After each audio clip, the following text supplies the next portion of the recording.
All right. My name is Ambassador Esther Waringa, the president of. My name's Ambassador Esther Waringa, the president of Public Service Governance, and of course the sixth head of state and government, Republic of Kenya, because the state of the nation is demanding a paradigm shift. The state of abduction is demanding for a paradigm shift. The state of insecurity in the country is demanding for a paradigm shift. The state of education in the country is demanding for a paradigm shift. And in totality, the state of governance in the country is indicating a very big gap.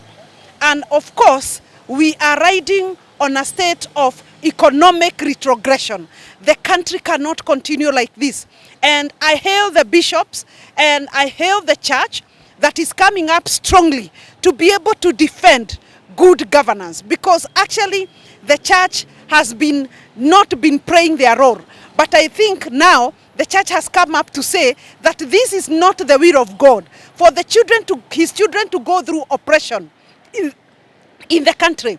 The murder, the abductions that are in the country, this is absolutely not the will of God and not the will of the constitutionalism, because the Constitution of Kenya is very clear that every Kenyan has a right to life. So when we see our children, our youth being killed every day, and we cannot tell where they are, when we see our women being abducted every day, we are questioning the state of our security organs. We also want to say that it's a totally pathetic situation when we see that our children, our university students who are supposed to be in the classroom, didn't we see them on TV crying, literally crying, having gone through 8 years in the university? Until now, they are not sure of what is the end game, because the lecturers are on strike, because they are not being paid. It's really a pathetic situation that we are going through. And I think we elected the government so that they are able to breathe life to the lives of the people of Kenya. And since they have failed, the only thing we can say is that when you are incapacitated to deliver, the best dossier is for you to vacate and go home and allow those who are willing and capacitated to deliver to continue. Because when we see children crying, and it is indeed so painful, after being in a classroom at the university for 8 years, and you really don't know where you're supposed to go, and you really don't know when, because the dons are on strike. It's a very pathetic situation, because these children need to go on with their life. Equally, the Shah and the Chief, unfortunately, we have been told that it's gonna work, that it is a system that is going to give solutions to health state of the nation. But unfortunately, people are dying every day in hospitals. The dialysis patients are going through hard times in hospitals. Hospitals are going through very, very hard times trying to take in the patients.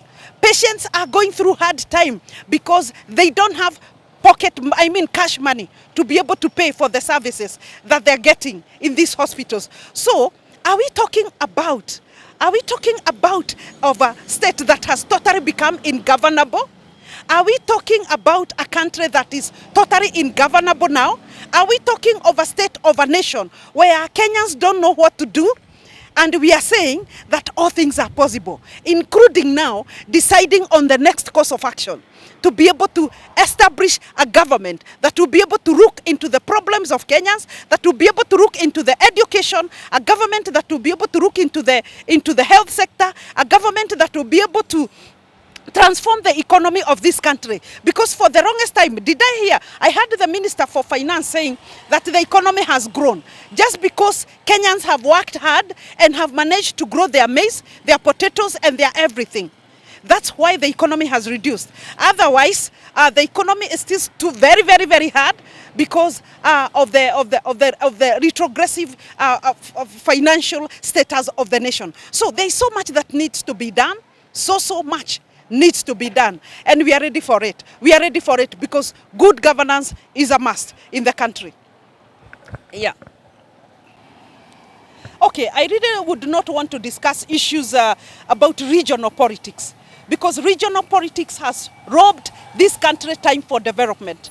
Regional politics, when we say of Murima, when we say of Coast, when we say of Nyanza, when we talk of Rift Valley, I will not discuss that right now, because right now the country is at its deathbed. What we need to discuss is sustainable development.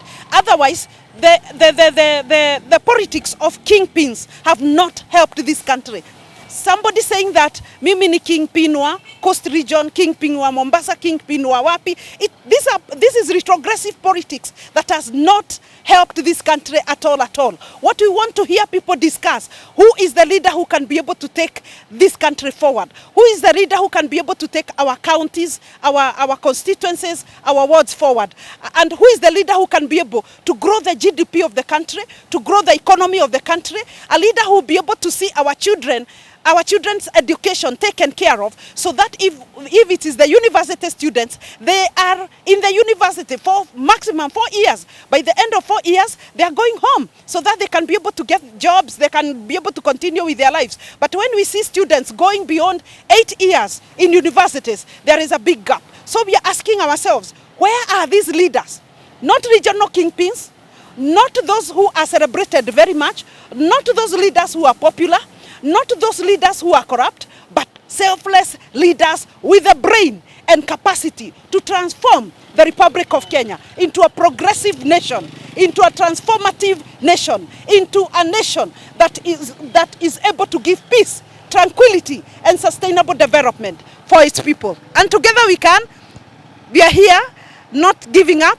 Until it is done, we can't give up. It is true the Gen Zs were on the streets.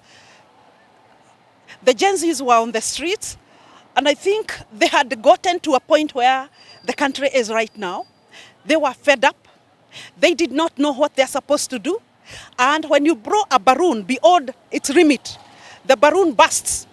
And what do you expect then? When the balloon bursts, everything goes down. Maji kimwagika hayazoreki. So the Gen Zs had gone to that level, that enough is enough. And indeed, this is what they had seen.